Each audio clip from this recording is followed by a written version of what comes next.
참 감사합니다. 이렇게 귀한 주일 저희에게 허락하셔서 하나님 이렇게 예배당으로 모이게 하시고 더욱이 청년 예배로 드리게 하시니 참으로 감사합니다. 하나님 이 시간 이 귀한 시간에 우리가 함께 모여서 말씀 나누며 또한 찬송하며 기도하며 오직 하나님을 섬기는 일에 최선을 다할 수 있도록 하나님 우리의 마음을 모아 주시옵시고 또한 성령님이여 우리의 마음 가운데 크신 은혜를 허락하여 주셔서 이 시간 하나님께 진정과 신령과 진정으로 예배할 수 있는 우리 귀한 청년의 시간 되게 하여 주시옵소서. 하나님 우리가 함께 나누고자 하는 말씀 가운데 우리의 마음을 이끌어 주시옵시고 그 귀한 말씀을 통하여서 우리가 은혜를 얻기를 소망합니다. 하나님 귀한 시간이 오니 첫 시작하는 시간 마치는 시간까지 함께하여 주시옵소서. 또 하나는 전하는 자의 입술도 주장하여 주셔서 하나님 귀한 말씀 잘 온전히 전할 수 있게 하여 주시옵소서. 예수님 이름으로 기도드립니다. 아멘. 자, 오늘 말씀은요 사도행전 17장 1절부터 3절까지인데요 제가 세 부분으로 나눴습니다. 그들이 암비볼리와 아볼로니아로 다녀가 데살로니가에 이르니 거기 유대인의 회당이 있는지라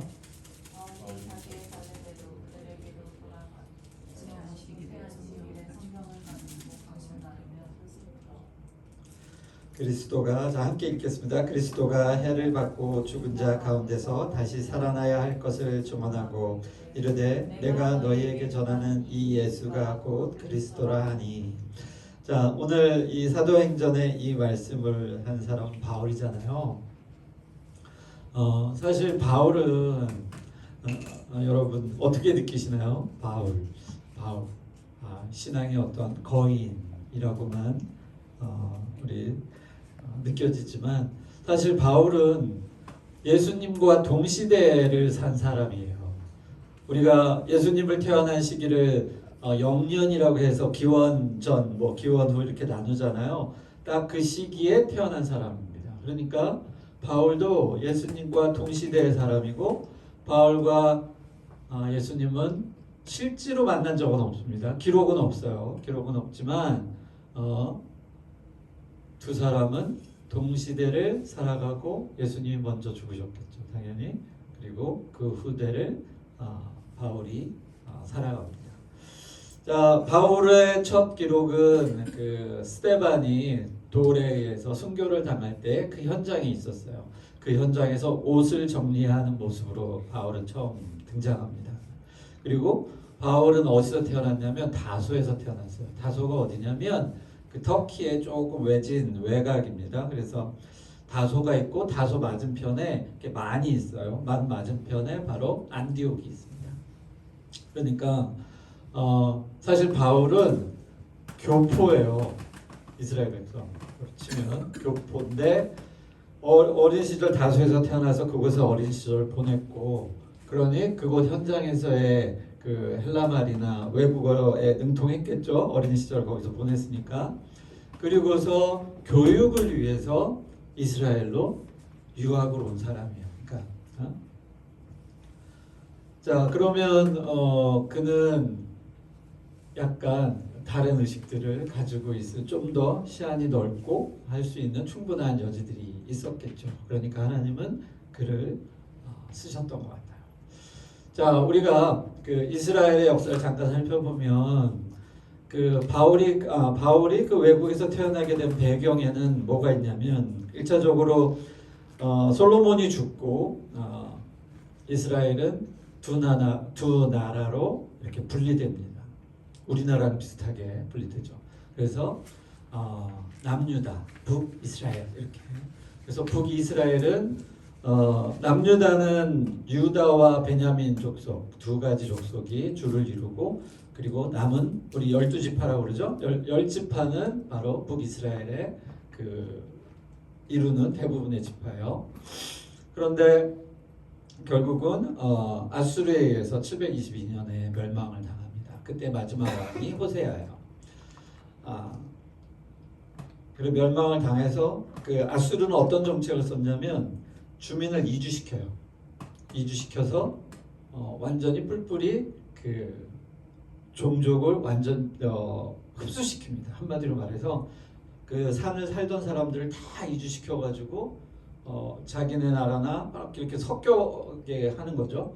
그러면 그 사람들이 어떻게 살겠습니까? 다 이방인이 되는 거죠. 그래서 그 외국에서 살면서 어떻게 하겠습니까? 자식들 낳고 뭐 이러면서 그들과 이렇게 동화되는 거죠. 그러면 민족 자체가 사라지는 거예요. 그런 정책을 썼어요. 그래서 완전히 한 민족을 그냥 사라지게 만드는 거죠. 그래서 우리가 사마리아, 그 당시에 수도는 사마리아였는데 사마리아인을 남유대에서 바라볼 때 되게 좋게 안 보죠. 짐승과 같이 보는 그 이유가 민족 자체가 이렇게 혼혈, 완전히 섞여서 정체성이 완전히 사라진 그런 나라로 봅니다. 그래서 우리는 이제 여담으로 사라진 10개의 족속을 우리는 가끔 얘기하기도 합니다. 그들은 완전히 없어졌어요. 근데 유다도 마찬가지입니다. 후에 이제 586년에 결국은 남유다도 멸망을 합니다. 어디에? 어디죠? 어디죠? 저 밑에 갑자기 생각이 안 나네요. 어디죠? 전도사님. 자, 어디냐면 아무튼 멸망을 당해요. 갑자기 생각이 안 나는데. 자, 그런데 재밌는 일은 이제 그들도 처음에 다니엘이 1차 포로로 해서 다니엘로 끌려갑니다. 그래서 거기서 이렇게 살죠. 그래서 두 번째도 또 끌려가요. 그래서 1, 2차에 의해서 완전히 유다도 멸망을 당합니다. 근데 조금은 달라요. 왜냐하면 바빌론에 멸망을 당합니다. 그래서 바빌론으로 끌려가서 거기서 살게 되죠. 그런데 바빌론이 누구한테 멸망당하느냐? 페르시아한테 멸망을 당해요.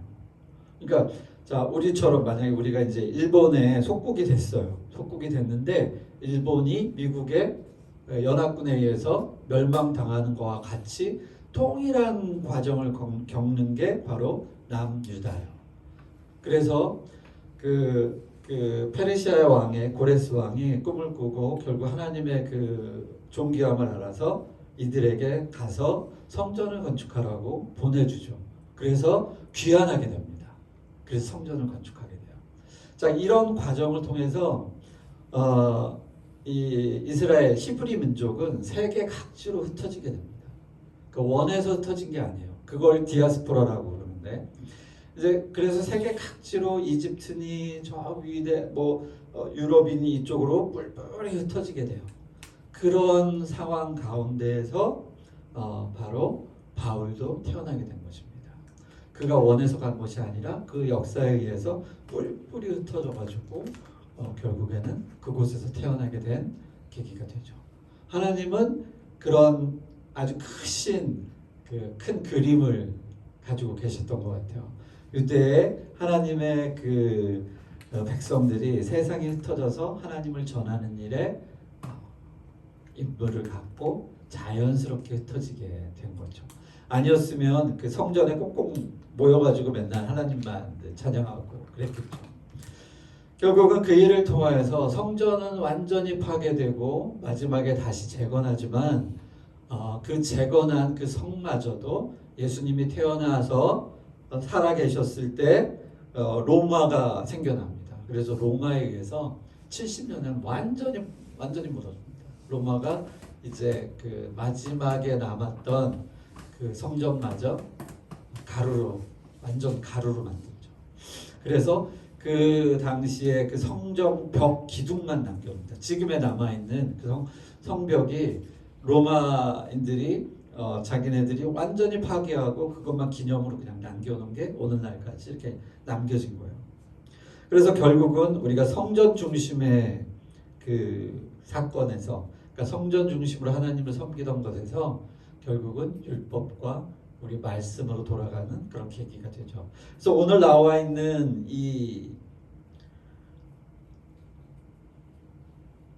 우리 바울이 자기의 관례대로 그들에게로 들어가서 새 안식일에 성경을 가지고 강론하며 뜻을 풀어. 이 부분이 뭐냐면, 자, 그 유대인의 회당이 있었다라는 얘기가 바로 이제 그런 의미가 됩니다. 유대인이 뿔뿔이 흩어져서 자기들끼리 뭔가 결속을 해야 되는데 그것이 바로 그 율법에 의한 관계가 돼서 그렇게 회당을 만들고 교회가 성립되게 되는 것이죠. 자, 회당은 교회라고는 부르지는 우리가 않잖아요. 왜냐하면 좀 다른 부분입니다. 그래서 바로 바울이 이제 그 복음 전도의 사명을 가지고 세계로 돌 때 그곳에도 바로 그런 이유로 회당이 있었던 거예요. 그 회당에는 뭐가 있었겠습니까? 성경책이 있었겠죠. 당연히 두루마리 성경이. 근데 그 성경은 아직 신약이 쓰여지기 전이잖아요. 그러니까 옛날 성경인 거예요. 구약인 거예요. 구약이니까 이제 토라가 있었겠죠. 토라가 뭐냐면 이제 모세오경, 모세가 5가지를 썼다. 그래서 장세기, 출애굽기, 레위기, 민수기, 신명기까지 이렇게 5개를 모세오경이라고 하고 그 앞글자만 따서 토라라고 해요. 그래서 토라 5개. 그 다음에 율법서, 그 다음에 선지서, 예언서라고 하죠. 뭐 예언서, 그 다음에 시편을 위주로 해서 쭉 이렇게 나누는 게 그 당시의 성경이었어요. 그래서 바울이 그곳에서 이제 가서 그 성경을 쭉 살펴서 여기 보면은 새 안식일 이렇게 나와 있는데 새 안식일 좀 무슨 말인지 좀 묘하죠. 그러니까 아마 그 바울이 여기 이곳에 와서 한 3주차를 걸쳐서 그들과 함께 강론하면서 이야기했던 것 같아요. 여기서 새 안식일 그러면 그냥 숫자 3입니다. 그리고 안식일이니까 한 3주차 정도를 하고 있었다라고 여러분 이해하시면 됩니다. 그러면서 바울이 이야기하죠. 그리스도가 해를 받고 죽은 자 가운데서 다시 살아나야 할 것을 증언하고 그들과 강론했다 이렇게 얘기합니다. 자, 동시대 사람이라고 제가 얘기했죠. 바울은 예수님과 동시대 사람이에요. 예수님을 막 핍박하고 했던 바울입니다. 바울이 우리 잘 알죠. 다메섹 도상에서 눈이 멀면서 처음으로 주님을 만나죠. 부활하신 주님을 만난 겁니다. 그렇게 인식하시면 돼요. 바울이 예수님을 이렇게 만났는데 예수님 먼저 죽지 않으셨나? 근데 바울이 바울 앞에 부활하셔서 그와 만나게 되신 거예요. 그렇게 인식하면 됩니다. 그래서 나이 차이가 별로 나지 않습니다. 예수님과 바울은 기껏해야 한 10년 될까요?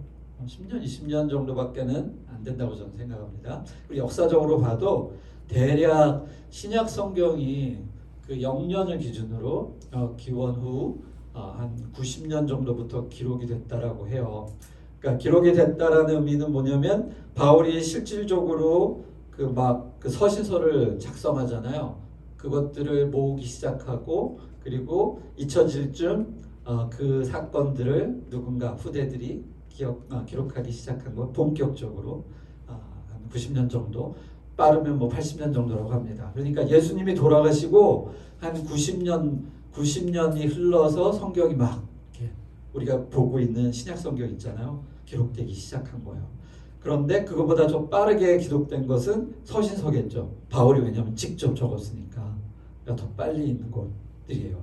그러니까 지금 바울이 설교하는 이 부분 그리스도가 해를 받고 다시 살아나야 하고 이런 거는 결국은 그 구약의 아마 이사야서라든가 이런 부분에 나오는 그 어린 양이 모든 우리의 죄를 지고 가는 그 모습들을 막 이렇게 예언하고 있잖아요.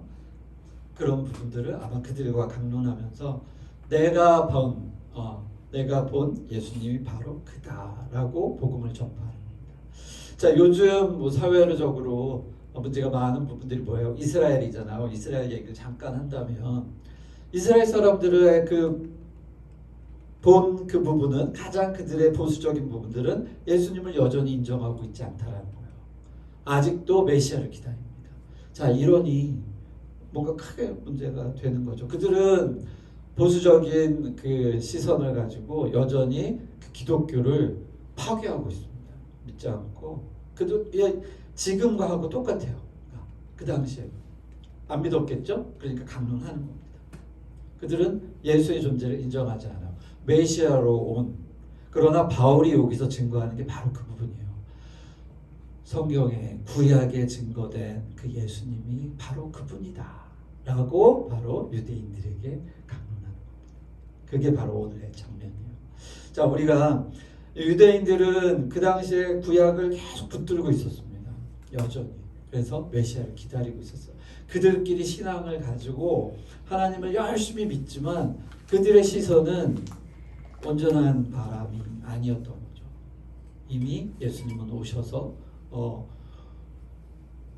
그들은 그것들을 그대로 봤어요. 그래서 사실 바울도 가말리엘의 후계자잖아요. 그러니까 제자죠, 제자.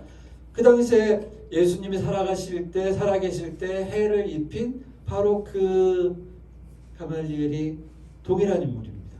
그러니까 다 살아있는 사람들이에요. 바울이 있을 때까지.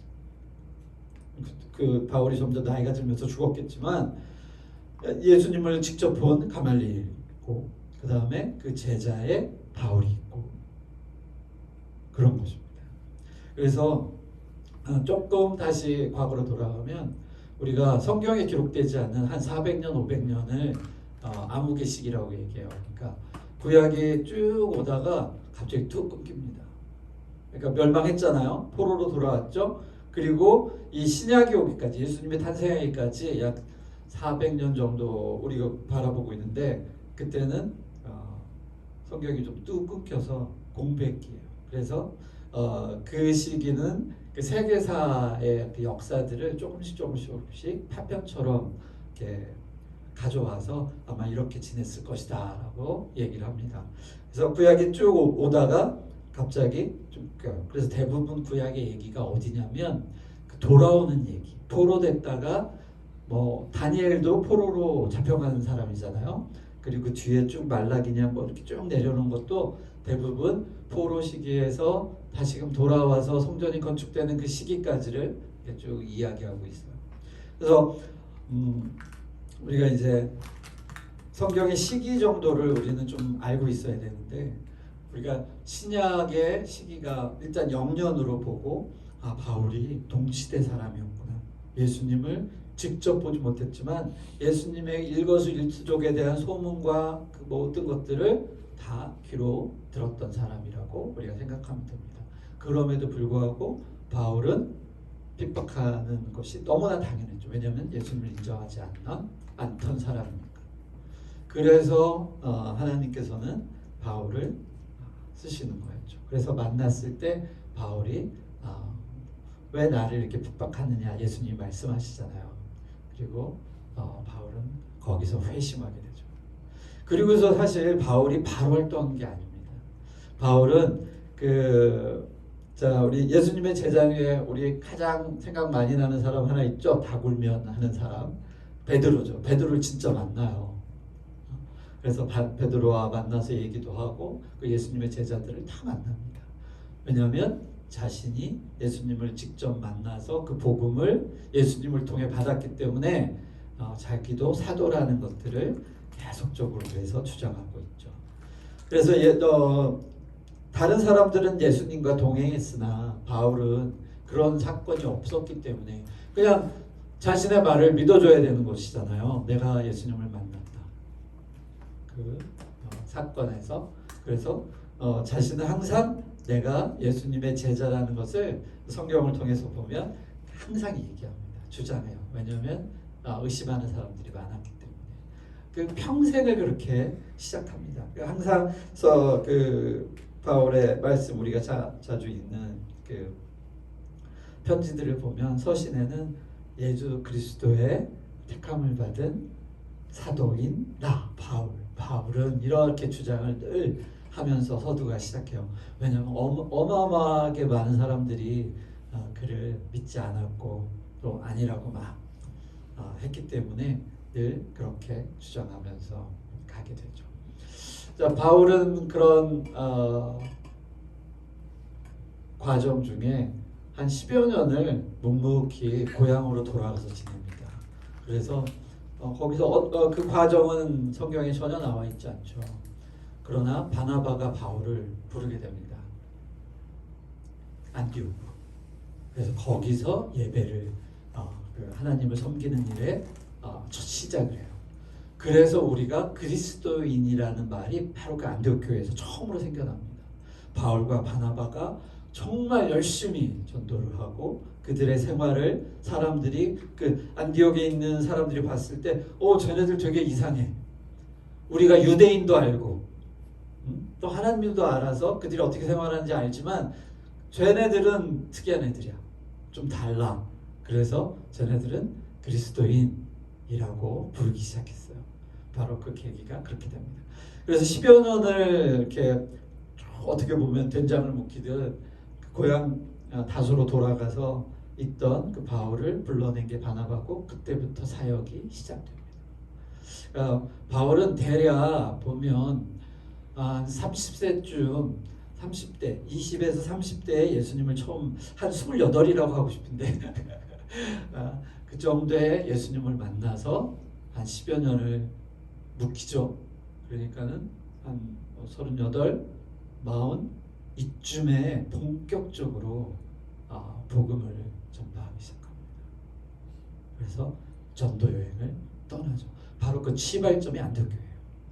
거기서 그리스도인이라는 호칭도 없고 거기서 교회가 바울과 바나바를 전도 여행으로 파송하죠. 그래서 그 복음의 시작이 쫙 펼쳐집니다. 그러면 그러니까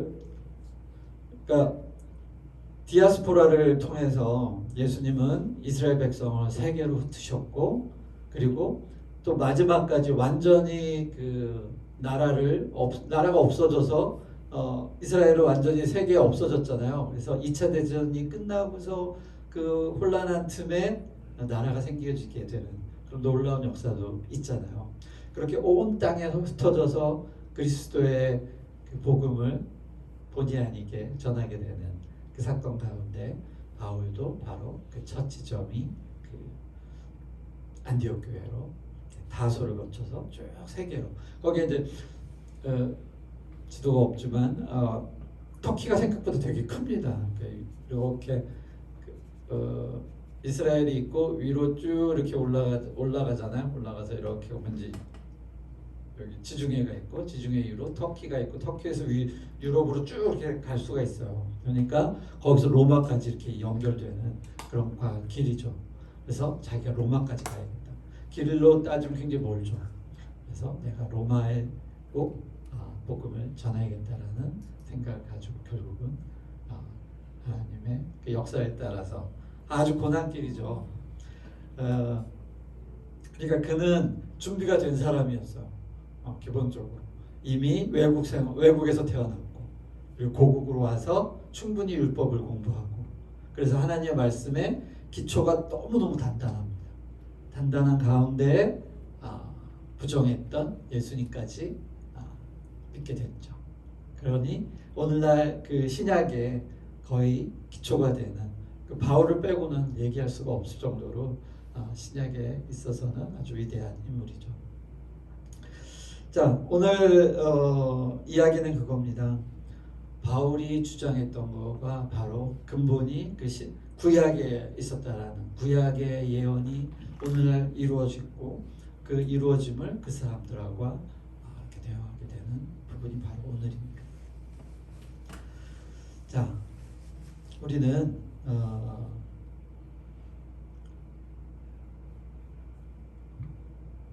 우리가 하나님의 말씀 가운데서 이렇게 살아가는 청년 시절을 보내고 있잖아요. 그러니까 이 시절에 우리가 만나는 하나님은 그 참 놀라운 준비들을 우리에게 하시잖아요.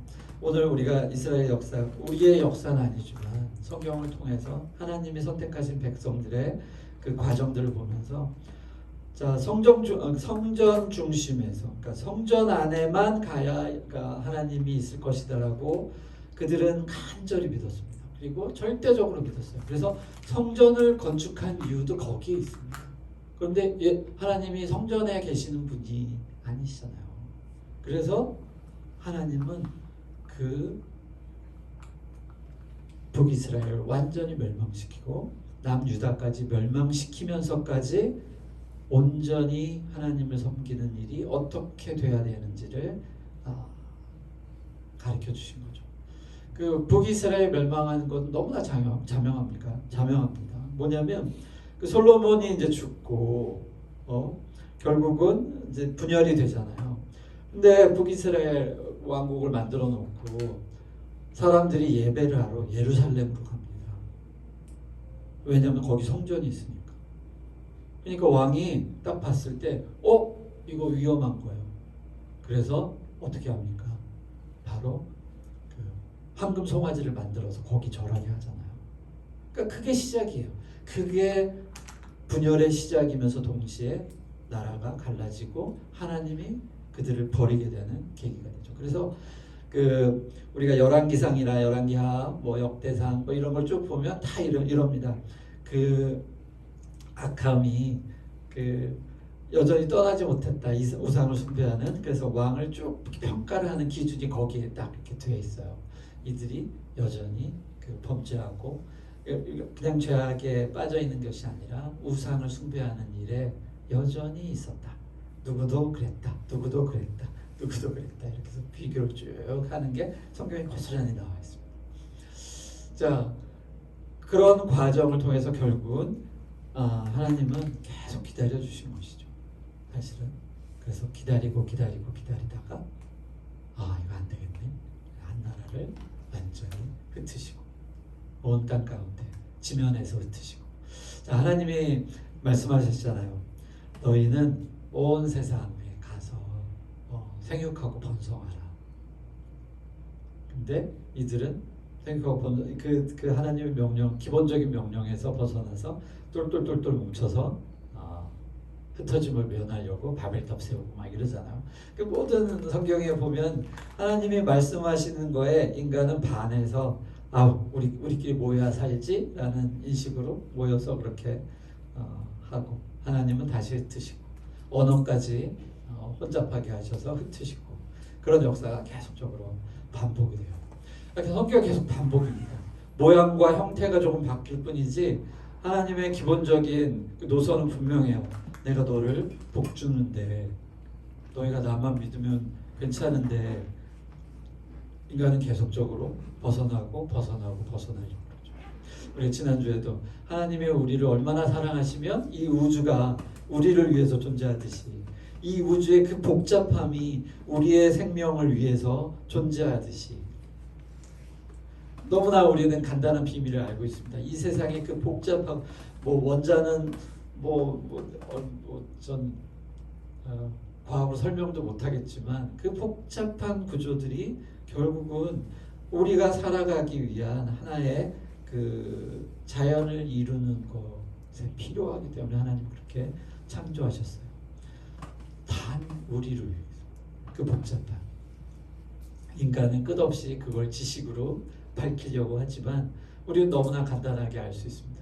저 달이, 저 태양이, 그리고 이 우주가 나 이 생명을 위해서 하나님이 창조하셨고 마지막에 우리를 창조하셨잖아요. 그리고 우리가 쫓겨나는 과정을 우리는 늘 기억해야 합니다. 우리가 하와의 그 범죄함으로 말미암아 그 인간이 모두가 그 죄인이 되잖아요.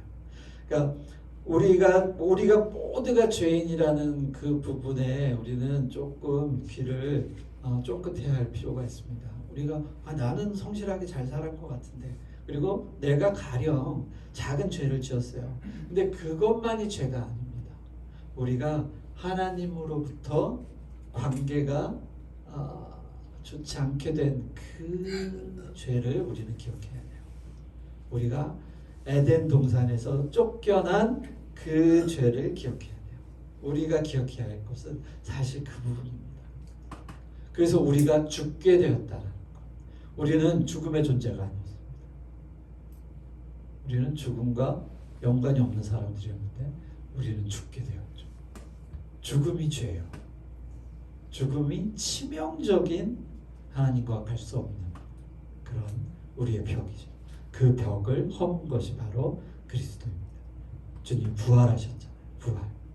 부활을 단순히 보면 안 됩니다. 그래서 우리가 이 부분들은 믿음과 동시에 우리의 가슴으로 얻어지는 그 성경을 통해서 알아야 하는 사실인 거죠. 그래서 내가 죽는 것이 나의 죄의 기본이고, 그래서 우리는 모두가 범죄했구나라는 성경의 그 말씀이 뭘 지향하는지, 그래서 그 죄가 그리스도를 통해서 부활을 통해서 용서함을 받은 것이 어떤 것인지, 그것이 하나님의 은혜, 왜 은혜인지, 그래서 우리가 분명하게 알아서 그 은혜를 가지고 동일하게 하나님이 사랑하시는 영혼들을 향해서 그 복음을 전할 수 있는 것이죠. 그것이 없으면 되게 이론적으로만, 또한 그냥 마음이 원해서만 복음을 전하다 보면 우리가 쉽게 사람들의 공격에 의해서 우리는 세상을 이길 수 없어요. 예수님은 이겨 놓으셨으나 우리는 아주 연약한 존재라 늘 패배할 수 있습니다. 그들의 무기와 공격에 여간해서 당해낼 수가 없어요. 그러나 우리의 모든 상처를 다시금 싸매주시는 그리스도를 통해서 우리는 그저 복음을 전할 뿐이죠. 나머지 일은 하나님께서 하시는 거죠. 자, 우리가 제가 가끔 얘기하는 거, 우리가 복수할 필요가 없습니다. 우리가 빚을 갚을 필요가 없습니다. 그것 하나님이 대신해요. 우리가 인간관계, 우리가 이 현실을 살아가면서 겪게 되는 수많은 분노와 또한